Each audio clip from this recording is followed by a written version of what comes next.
Okay, moving right along. Welcome back to It Pays to Save. Smart, simple, successful strategies for finding financial freedom. As you know, this is a 4-step program. We are currently on step 2, drowning in debt.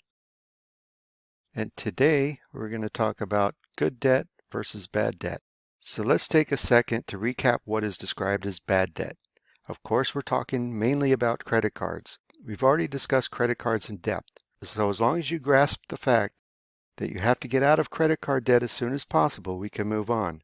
I will show you the quickest and easiest way to get out of credit card debt a little bit later on. But believe it or not, there is such a thing as good debt.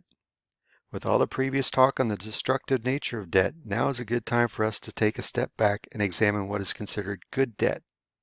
You would think with all the negative talk there isn't such a thing as good debt, but that can't be further from the truth. Good debt can be a mortgage, and it's one of the most important financial moves you can make. Yes, you do commit to a large monthly debt payment for perhaps 30 years, but everyone needs a roof over their head, so you may as well own yours. Purchasing a home that will most likely rise in value over the life of the loan is much smarter than handing your hard-earned money over to a landlord and having nothing to show for it at the end of the month. But between good debt and bad debt, somewhere in the middle, is a car loan. We also all need transportation. We are a society of car owners, so I'm not going to lean too hard on the car loan. In fact, it's really not bad debt. I guess it could be called necessary debt. But here are a few things to consider. The average price for a new car is well over $30,000. And studies have shown that you purchase around 12 cars in your lifetime. At roughly $30,000 each, that comes to $360,000 over your lifetime, just for one car. If you were to finance your cars, it could cost you over $400,000 over your lifetime just for transportation. And remember, you have to double those figures if you're a 2-car family. Throw in a couple of cars for your kids before they're out of the house, and you could be spending over $1 million on automobiles. That's a lot of money to go from point A to point B. Did you ever think transportation would cost that much? In the spirit of It Pays to Save, I'll take a little time to show you how you can save on your car purchases. It's pretty simple. Buy used cars and drive them longer. For instance, a brand new Camry could run you around $26,000, but drive it off the lot and put 30,000 miles on it, and you'll be lucky to get $16,000 for it. That's a $10,000 loss. So the operating costs to run the car would be 33 cents a mile. That's 10,000 divided by 30,000. So instead of buying that Camry new, buy it used after most of that depreciation has occurred. So let's say you bought that Camry used with the 30,000 miles on it, and you paid $18,000 for it. It was worth 16 and 2,000 went to the seller. And you drove the car for a total of 130,000 miles.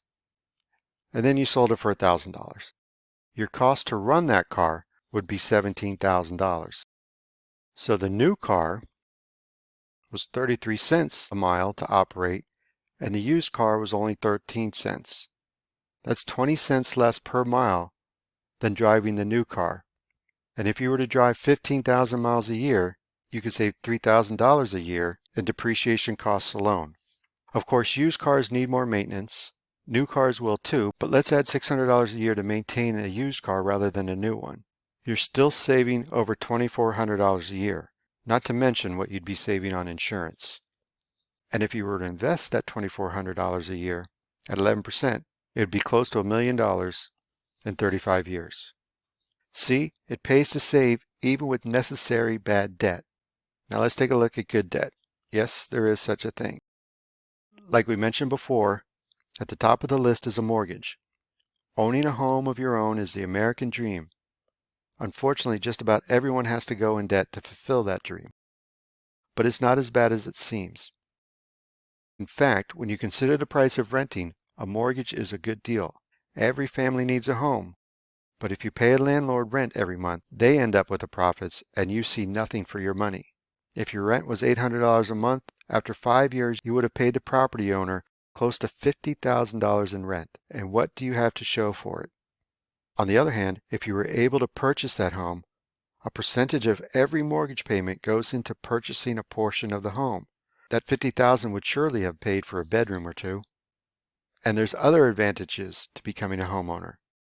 the value of most real estate goes up.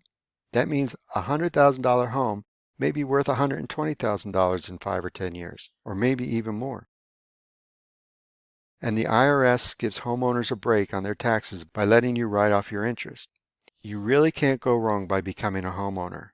When it comes to debt, the home loan is a good deal. And consider this, the net worth of a homeowner who retires today is around $115,000. For the non-homeowner, the average net worth is only $800.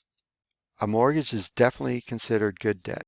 If you're already a homeowner, we can show you a way to save tens of thousands of dollars and cut years off the life of your loan just by paying a little extra each month. If you're planning on selling your home in the near future, then prepaying a mortgage may not be the best way to invest your money. You can earn bigger returns in the stock market. However, if it's a forever house, you should consider paying off the mortgage early. It's really not that hard to do. You do, however, have to pay down your bad debt first. But here's how it works. Just by paying a few extra dollars a month, you can dramatically reduce the length of your loan and save thousands in interest, just like with credit cards. For instance, let's say you have a $100,000 mortgage at 8%, and you make an extra payment of $25 a month to your principal.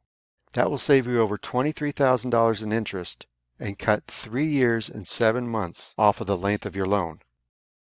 With those same numbers, a $100 extra payment a month will save you $62,000 in interest and 9 years off the life of your loan.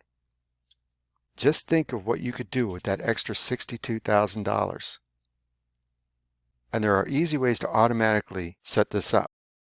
Some banks offer bi-weekly payments.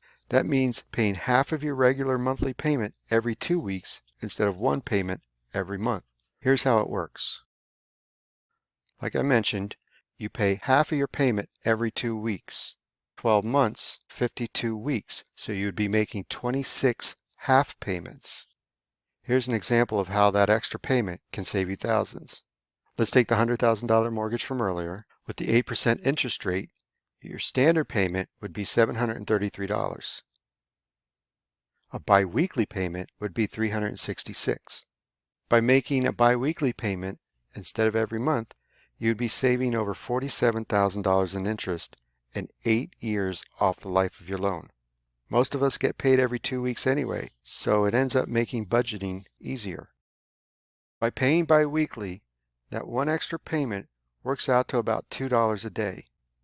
And since you saved 8 years on that 30-year mortgage, that extra biweekly payment adds up to only $16,000 over the 22 years at $2 a day. So that biweekly payment of $366 saved you $47,000 and 96 full payments. Isn't it a great feeling to know that one day you can pay your home off early and save all those mortgage payments? Moving right along, and coming up next, step number 20, the Mortgage Master Plan.